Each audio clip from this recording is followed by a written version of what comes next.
Bonjour tout le monde. Bonjour d'être parmi nous aujourd'hui dans cette émission. Aujourd'hui, on va parler d'entrepreneuriat. On est avec Yacine et Marc. Exactement. Voilà. Et Will qui est venu nous accompagner aujourd'hui. C'est ça. Qui va être notre intervieweur accompagnant. Donc je vais vous laisser vous présenter. Bon, moi c'est Will. Je suis l'intervieweur, comme tu l'as dit. Je suis là aujourd'hui pour Yacine et Marc. En tant qu'intervieweur consultant, je suis prêt à aller éplucher de toutes mes questions pour qu'on aborde les différentes thématiques concernant son secteur d'activité parce que je pense qu'il a beaucoup de secrets à nous dévoiler. D'accord, très bien. Avec plaisir. Est-ce que tu peux présenter ton activité en quelques mots dans quoi tu travailles? Du coup, moi là, en ce moment, là, je suis dans la vente de meubles. D'accord. Je vends spécialement des packs. Je me suis spécialisé dans des packs, différents packs, à prix plus qu'abordable. D'accord. Et du coup, c'est ce qui fait la différence avec les concurrents, quoi. Ok, ça fait combien de temps que tu as démarré ton activité? Cette activité-là de pack, ça fait 6 mois. D'accord. Et du coup, depuis 6 mois, ça marche très bien. Donc tu vas nous dire que ça fait 6 mois que tu es dans ce business? Non, ça fait 7 ans que je suis dedans, on va dire, dans le monde du meuble. Ok. Mais la spécialité des packs, ça fait 6 mois que je l'ai fait. Ok. Et les packs, c'est quoi la différence entre les packs et les meubles classiques? Du coup, les packs, c'est un ensemble de plusieurs meubles, on va dire à prix réduit. Tu vois, je propose par exemple le canapé, la table à manger, la table basse, les chaises, le lit et le matelas. Ok. À un prix à partir de 1008. D'accord. Tu peux proposer de vendre soit le salon ou le salon et la cuisine en même temps? Juste le salon, pas la cuisine. D'accord. Ok, donc tu vends pas de cuisine, tu vends que des meubles pour meubler le salon, c'est ça? Exactement. D'accord, intéressant. Ça me donne des idées. Je pense qu'un de ces quatre, on se reverra. Avec grand plaisir. Oui. Est-ce que ton activité, est-ce que ça a été simple de te lancer au début? Ah non, du tout. Comme toute activité, comme je pense tout entrepreneur, c'est jamais simple dès le début. Hein. Est-ce que tu avais des clichés sur le lancement? Est-ce que tu pensais que c'était facile? Est-ce qu'il y avait des difficultés inattendues? Franchement, j'avais pas d'idée. J'avais pas d'a priori, j'avais pas d'idée non plus. Je me suis lancé. D'accord. Du coup, j'avais un camion. Je l'ai mis sur le bon coin pour proposer mes services pour des livraisons, on va dire. Que ce soit pour des grandes enseignes ou pour des particuliers qui achetaient justement à d'autres particuliers pour les ramener à leur domicile. Et du coup, petit à petit, j'ai vu qu'il y avait un engouement sur les canapés. Il y a beaucoup de monde qui achetait des canapés d'occasion, mais qui n'avait pas forcément de moyens de locomotion pour le ramener à leur domicile, du coup. Et petit à petit, je me suis mis à proposer mes services de livraison de canapés. Ok. Donc, on va dire que tu as commencé en tant que vendeur-livreur, c'est ça? Mais en fait, regardez, je vais vous expliquer. Au début, moi, j'ai commencé en tant que livreur sur le Bon Coin. Okay. Je recevais énormément d'appels de clients qui me demandaient d'aller chercher des canapés d'occasion. Du coup, au bout d'une semaine, je me suis dit que les clients, déjà, c'était un peu n'importe quoi parce qu'ils achetaient des canapés qui étaient d'occasion, mais très sales. Vous voyez, pour la plupart du temps, on va dire les 5 personnes où j'ai aidé la personne à récupérer le canapé.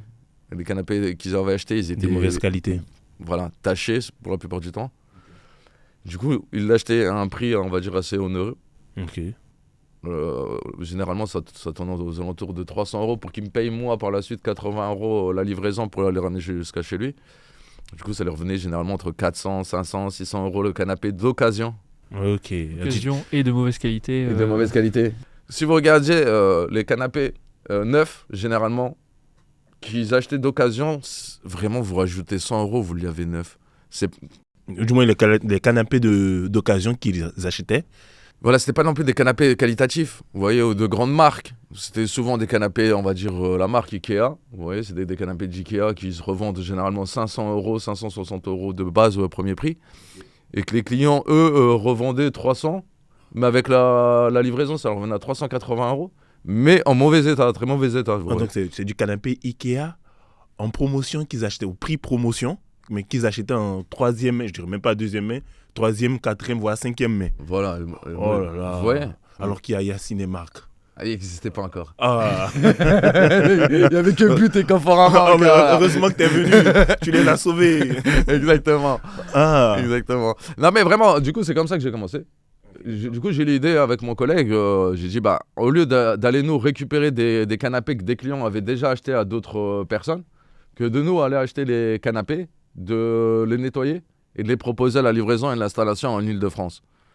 Vous voyez, déjà, il y avait un service où le canapé était déjà nettoyé.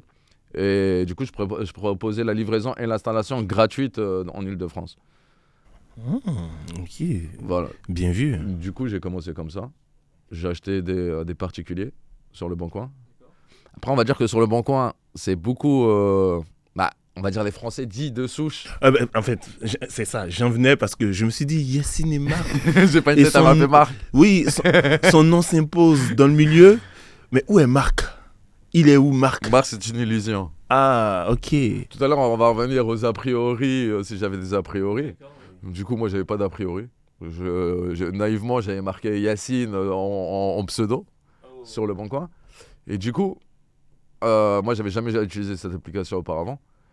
C'était vraiment la première fois que je l'ai utilisée pour ce business. Et j'avais jamais fait d'autres business sur cette application. Non, mais dis-moi, le premier jour ou tes premières ventes, comment c'était venu? Comment tu les as faites? Comment tu t'es senti quand tu as vendu? Comment tu as senti l'opportunité? Je me suis dit, franchement, la première fois que j'ai vendu un canapé, je me rappelle, c'était un Chesterfield. Je l'avais acheté à un couple de Français dits de souche en plus. Ça, tu l'oublieras jamais. Ouais, je ne l'oublierai jamais. Et c'était dans une campagne dans le 77. Et Au fin fond 77. je ne me rappelle plus la ville, je ne peux plus te dire, mais c'était la campagne, on va dire, un peu aisée. Et en fait, le mari il voulait se débarrasser du canapé qu'il avait acheté à sa femme à l'époque. Et il l'avait bradé. Il l'avait mis à 100 €. Du coup, moi, j'arrive avec un billet de 100 € pour l'acheter. La bonne femme, elle a fait un scandale en disant que c'était un faux billet, qu'elle travaillait à la banque. Non, c'est vrai, hein, la première expérience. Et du coup, j'ai dû aller dehors, dans la rue, chercher une personne qui puisse me faire de la monnaie, on va dire. Parce que c'était vraiment un village paumé. Comme par hasard, je suis tombé sur un rebeu, clairement. J'ai dit... Coup de chance. Ouais, fais-moi de la monnaie dans mes épées de 50 Vas-y, balles. mon frère, Et je Roya. te donne 10 € en plus. Roya, en plus. sauve-moi. Ouais, voilà. Parce que je savais que c'était une bonne affaire quand même. Acheter Oui. un fil 4 places. Même si j'ai que le serrage, je me disais, c'est sûr, ça se revend. Du coup, je l'ai acheté, je l'ai revendu 500 €. Après, je dis à mon collègue, mais il faut en faire notre métier. Donc, premier coup, première vente, 400 €. Ouais. Ça, c'est un TJM en finance. Hein. Il y a des banquiers. Moi, j'ai pas fait d'études. Moi, j'ai fait comptabilité, mais j'ai pas passé le bac, j'ai rien fait. Moi, je Tu me connais donnes juste envie les de chiffres. démissionner. Donc ton activité, c'était vraiment une opportunité que tu as vue. Voilà, tu je me t'es dis, il faut la saisir. Voilà, c'est ça. Voilà. Du coup, moi, après, j'ai dit à mon collègue, au lieu de continuer à faire des livraisons, on va plus approfondir le truc, qu'on allait se mettre à chercher des canapés à vendre sur le Bon Coin, d'aller chercher un peu des choses un peu plus gros, un peu plus chères à revendre par la suite. Vous voyez, Roche-Beaubois, des trucs comme ça. Du coup, au début, on s'est mis sur cette gamme-là. Pour le coup, c'est monter en gamme. Oui, mais au début, je pensais que j'allais les revendre plus et tout, plus vite et tout. En fin de compte, je me suis rendu, au fil du temps, je me suis rendu compte que c'était les canapés, on va dire, utiles qui étaient recherchés. Des canapés d'encre convertibles avec offre de rangement. C'était ça qui était plus demandé. C'était pas une question de haut de gamme, mais c'était une question de particularité, de certaines spécificités que les clients En fait, moi, recherchaient. je connaissais rien au meuble. Moi, je me suis dit, forcément, si c'est des canapés en cuir, ça va partir plus vite que le petit canapé basique. Mais en fait, non, c'était l'inverse. Il y avait plus de monde pour les canapés basiques que pour les canapés haut de gamme. Parce que si quelqu'un veut acheter un canapé haut de gamme ou il est dans l'idée d'acheter un canapé haut de gamme, il va pas forcément chercher sur le bon coin un Il va canapé. chercher du neuf directement. Exactement. S'il a les moyens. Voilà. On pense que c'est un bluffeur, mais c'est rare. Vous voyez Mais en général, si cela joue bourgeois, qu'il a les moyens du bourgeois. Il va faire un crédit même, il va payer en plusieurs fois. Du coup, vraiment sur le Bon Coin, ce qui marchait, c'était des canapés, on va dire, fonctionnels. D'accord. Vous voyez. Et ça partait très bien. Du coup, moi, au début, j'avais pas de stockage.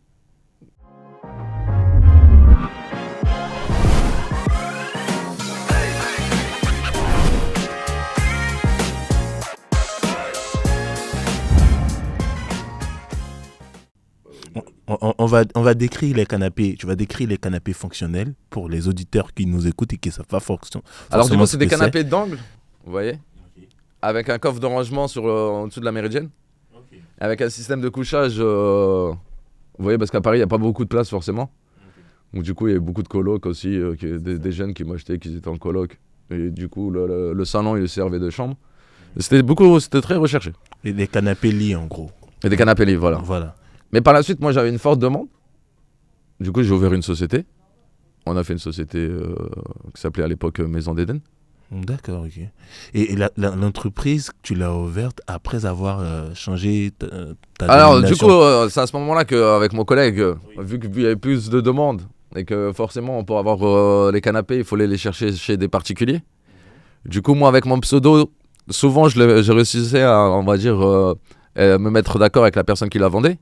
Mais à la dernière minute, souvent, il y avait il se rétractait, quoi. Quand Vous voyez. il entendait au téléphone. Non, même pas forcément, juste il m'envoyait un message en me disant désolé, le canapé, je l'ai donné à mon beau-frère, je l'ai donné à ma belle-sœur. En fait, mon mari a trouvé un ami qui en avait l'utilité. Et une fois, deux fois, trois Des fois. arguments tout bêtes, oui. Voilà. Et au En fil- plus, c'est souvent les mêmes excuses.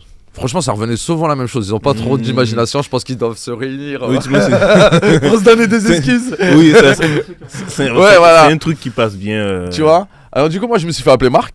Ok. Moi, j'ai pas cherché à comprendre, je me suis pas joué la carte du racisme ou je sais pas quoi. Je me suis dit c'est comme ça, c'est comme ça. Hein. Oui. La plupart du temps, c'est les Français, comme j'ai dit, de souche qui vendent sur le bon coin, surtout les canapés. J'ai remarqué que nous, vraiment, hein, les étrangers, dès qu'on en a marre, on le jette. C'est pas, c'est un constat, quoi. C'est vrai. Mais les Français, dit de souche, hein, parce que j'aime pas trop employer ce mot-là, français, on est tous français. Mais bon, c'est eux qui aiment bien faire la différence. Hein. Ils disent qu'on n'est pas assez assimilés. Du coup, bref, c'est un autre sujet. Et du coup, là, j'ai décidé de m'appeler Marc. Ok. Voilà. J'ai décidé de m'appeler Marc en tant en pseudo. Mais ça vient aussi. Là, tu ouvres une fenêtre de tir. L'éducation financière. Peut-être qu'un de ces quatre, on en reparlera. Savoir se débarrasser d'un article, des affaires qu'on détient, sans avoir à les jeter. Tu vois, et ça, nous, beaucoup ne savent pas le faire. Tu es d'accord avec moi que la plupart du temps, on va dire, les gens issus de l'immigration jettent leurs affaires et ne pensent pas forcément à... Peut-être aujourd'hui la nouvelle génération, mais avant, moi, mes parents, par exemple, ils préféraient jeter que racheter. Au meilleur des cas, ils te diront, oh, on va envoyer ça au bled, on envoie au bled. Et le canapé, il va faire 7 mois, 1 an avant de partir au bled. Ah, mais c'est ça la réalité. Anyway, we continue.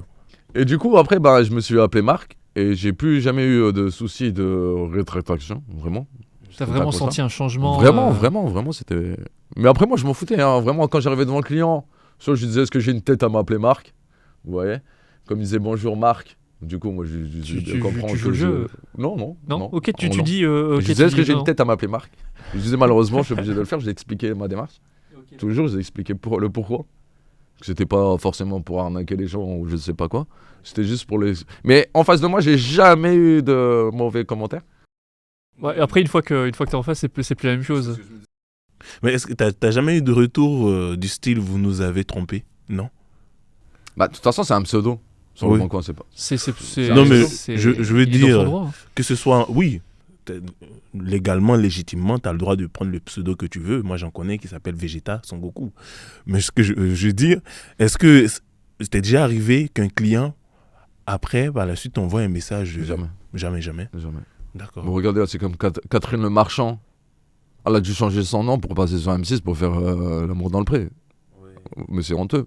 Oui, mais je t'assure que Catherine Le Marchand, moi, Catherine Le Marchand, avant de la voir, je ne m'attendais pas à la Catherine Le Marchand que j'ai vue. Oui, mais regardez, jusqu'à aujourd'hui, pour être présentatrice sur M6, il faut changer son nom. Elle ne s'appelle pas Le Marchand. Elle a un nom typiquement africain. Et du coup, elle a dû le changer pour passer sur M6. Et en 2026, encore, en être là, moi, pour le bon coin, je vais pas me plaindre. Hein. Et moi, j'en joue de ça. Comme je dis, ça sert à rien de s'apitoyer sur le sort. C'est un constat. Après, il faut faire avec, ou sinon se la monter et ne rien faire. Vous voyez? Si j'aurais été borné à continuer avec Yacine et voir que j'arrive pas à acheter et ne pas essayer de trouver une solution juste pour le pseudo, ce serait bête. Oui, il n'y a pas à faire le fier. Oui. À partir du moment où tu fais du business, tu fais du business. Oui, mais moi, vous voyez, comme je vous ai dit, moi, je n'ai pas honte de mes origines. Après, Marc, moi, j'y joue encore aujourd'hui. Je me dis, ben, vu que je l'ai utilisé pour me lancer, ben, jusqu'à aujourd'hui, j'en ai fait ma marque et j'ai mis Yacine et Marc dans mes canapés. Aujourd'hui, ça s'appelle comme ça. Voilà, ça fait partie de ton histoire, Voilà. de ton entreprise, de ton activité. Exactement. Donc, oui, je comprends. Est-ce que qu'est-ce que cette activité t'a appris par rapport au monde du travail? Est-ce que par rapport à quelqu'un qui est salarié, qu'est-ce que ça t'a apporté? Qu'est-ce que ça t'a appris d'être autonome, disons, et de ne pas dépendre d'un patron, de ne pas dépendre de quelqu'un Oui, c'est ça. On dirait quels sont les avantages que tu tires à être à ton propre compte dans un domaine qui fonctionne plutôt bien. Donc moi, comme je vous ai dit, moi j'ai quitté l'école tôt, j'ai pas de diplôme. Alors si j'aspirais à une carrière dite normale en tant qu'employé, je pouvais pas espérer plus de 1500, 1600 euros. Après, je me suis fait un calcul simple, hein, mais vraiment, je suis pas un comptable. Hein. J'ai fait 512 banques, 401 fournisseurs, mais c'est tout ce que je me rappelle. Hein. T'as fait du chiffre. Mais t'as vu beaucoup de virements passer. Mais je me suis dit que si j'arrivais à ne serait-ce me faire 80 euros par jour tout seul, je me ferais à peu près, vous voyez, en 10 jours de travail, 800 euros, en 20 jours de travail, 1006. Du coup, 80 euros tout seul, je me suis dit 10 euros de l'heure en 8 heures, je suis capable de le faire sans que Thierry ou Marc me disent quoi faire. Tu vois? Du coup, moi, je me suis dit, je vais aller prendre un camion, je vais le mettre sur le bon coin, et si j'arrive à faire ne serait-ce que 100 euros par jour, ce sera très bien. Ça fonctionne très bien. Voilà. Après, petit à petit, j'ai continué, comme je vous ai dit, sur les canapés d'occasion. Après des canapés d'occasion, je me suis dit, pourquoi pas passer au neuf? Du coup, petit à petit, je me suis mis dans l'idée d'aller chercher une usine qui fabriquait directement. Je suis parti dans un salon en Allemagne, à Cologne, je crois. Il y avait un salon de l'ameublement. Là-bas, j'ai vu qu'il y avait beaucoup de Polonais, de Roumains, ainsi que les Chinois. Mais au début, j'ai pris contact avec des Polonais. Ensuite, tout simplement, je suis parti en Pologne.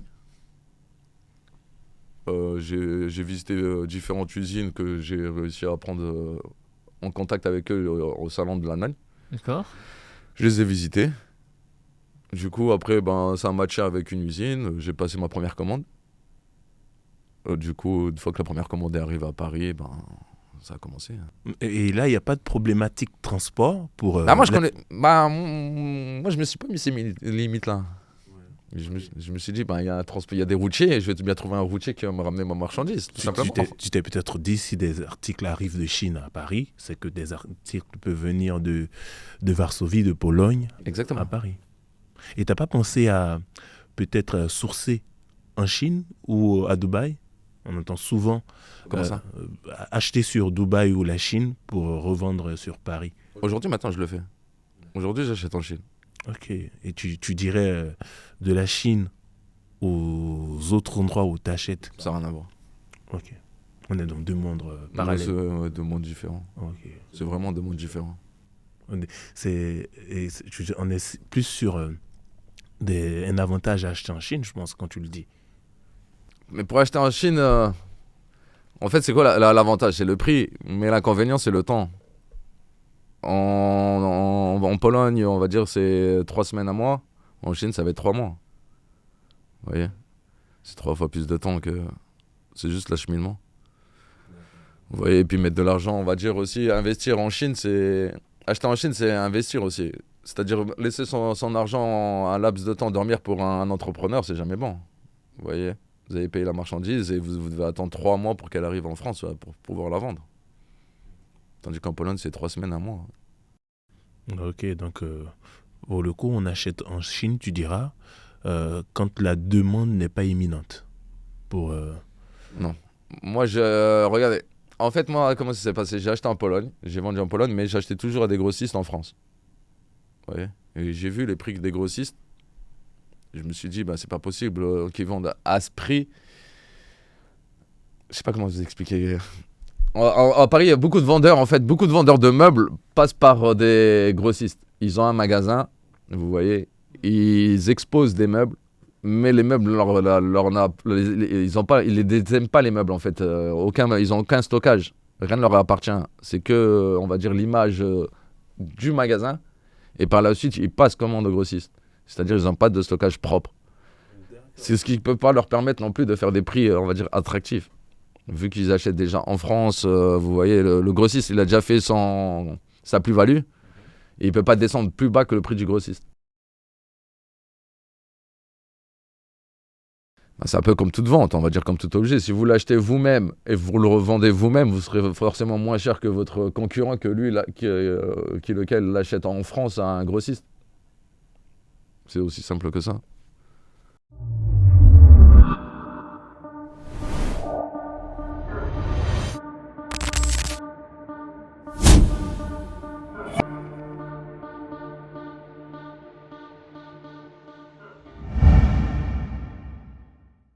D'accord.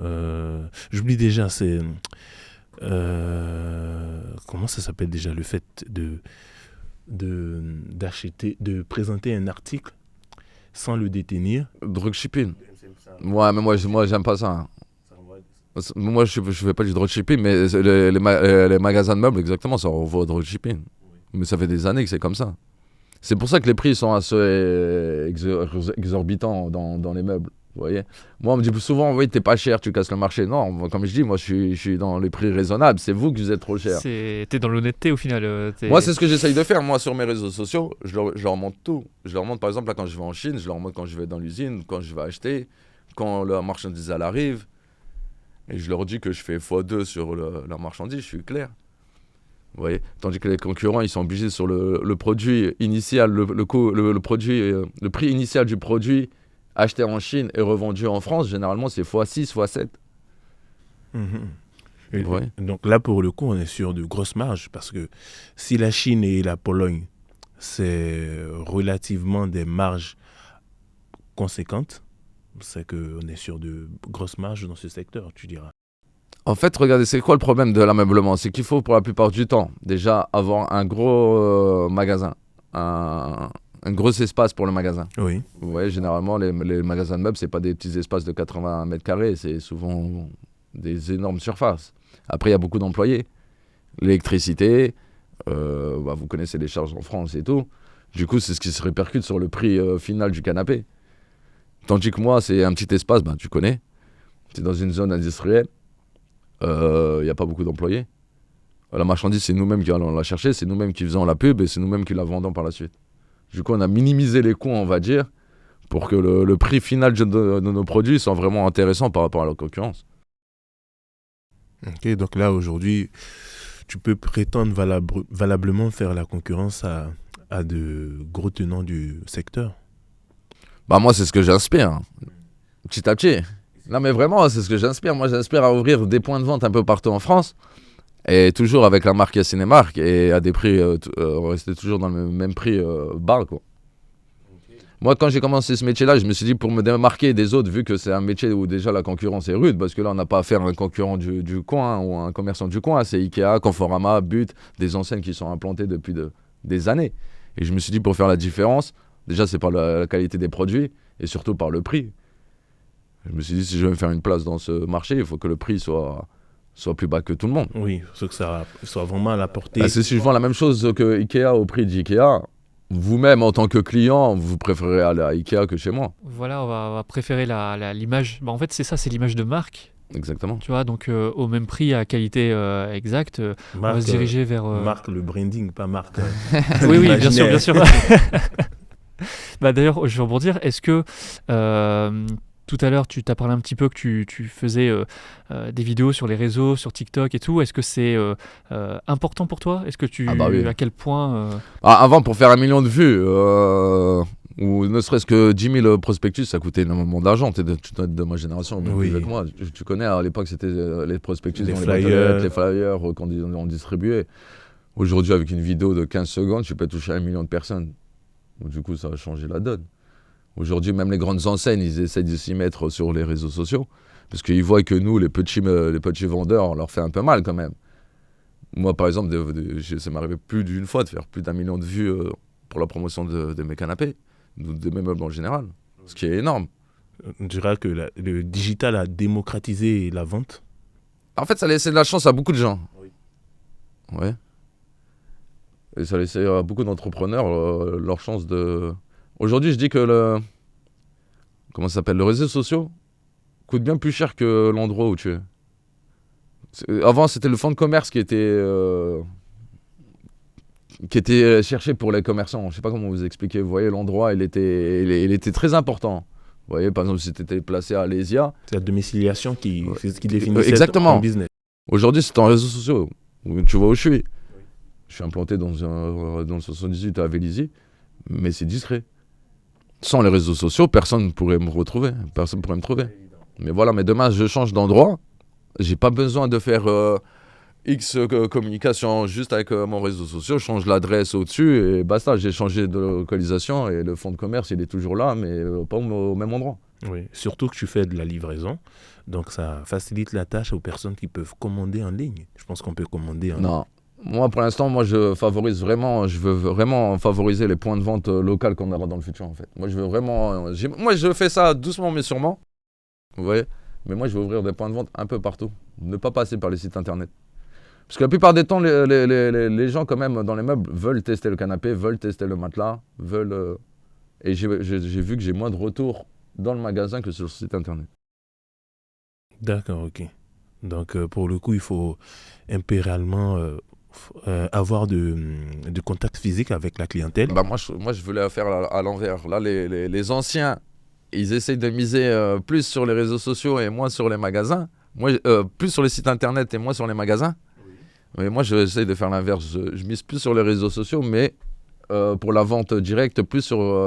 Je préfère les ramener au magasin, à l'ancienne. Exactement. Mais tout en utilisant le digital. Donc c'est une formule hybride, hein. C'est ça.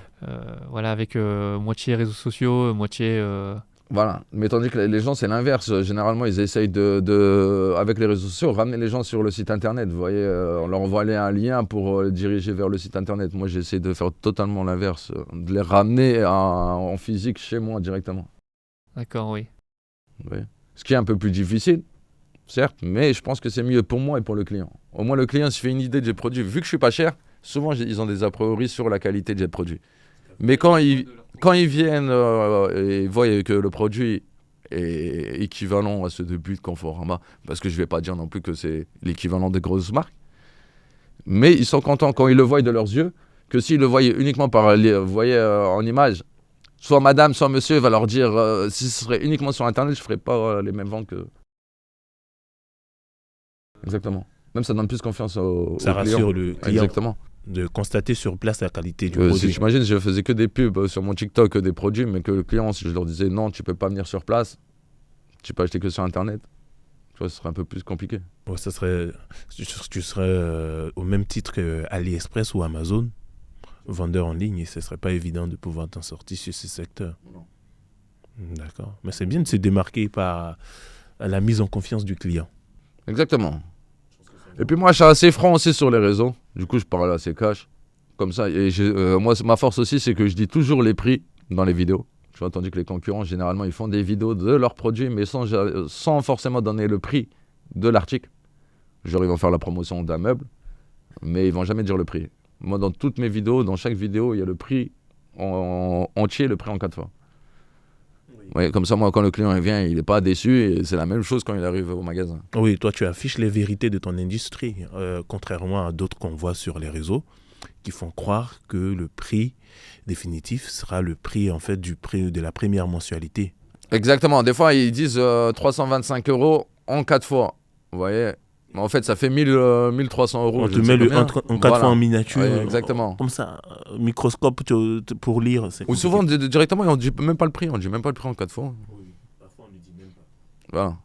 Et moi, j'ai remarqué ça aussi sur les réseaux, parce que moi aussi, je scrolle, je regarde les concurrents ce qu'ils font. Et je me suis dit, non, ça, c'est une mauvaise chose. Parce que même sur les commentaires, ils demandent les prix. Et généralement, les vendeurs, ils disent même pas le prix aux commentaires. Ils laissent venir le client. Et moi, je me dis, c'est le contraire. Au moins, le client, quand il vient chez moi, il connaît déjà le prix de tous les articles, des packs. Il sait ce qu'il en est. Il sait d'où ça vient. Voilà, quoi.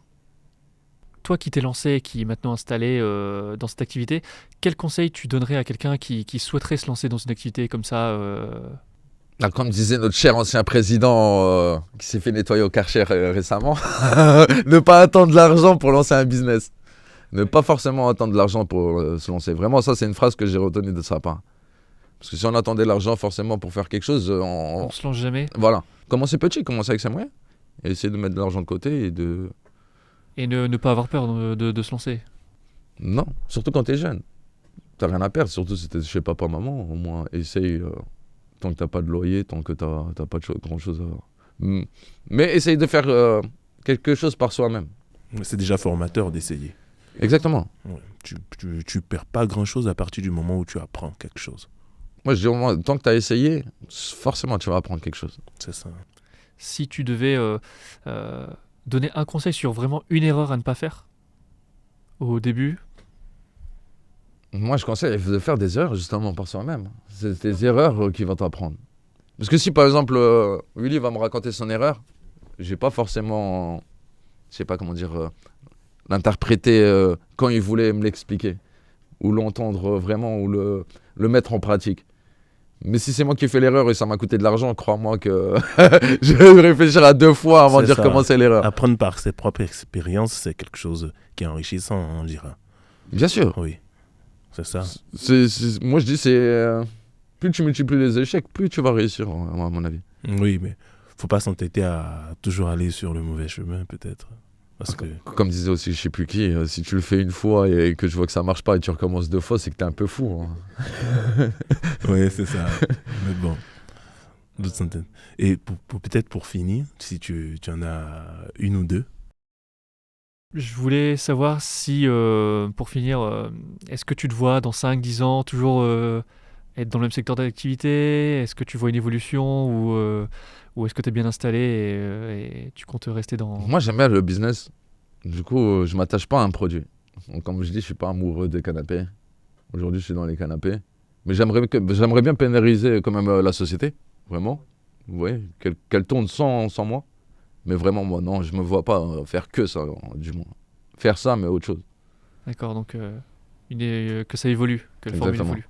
Oui, tu espères devenir le Ikea de demain qui va vendre bien plus que des meubles. Je vais devenir le Yessine et Marc, comment dirais-je, et être la référence, justement.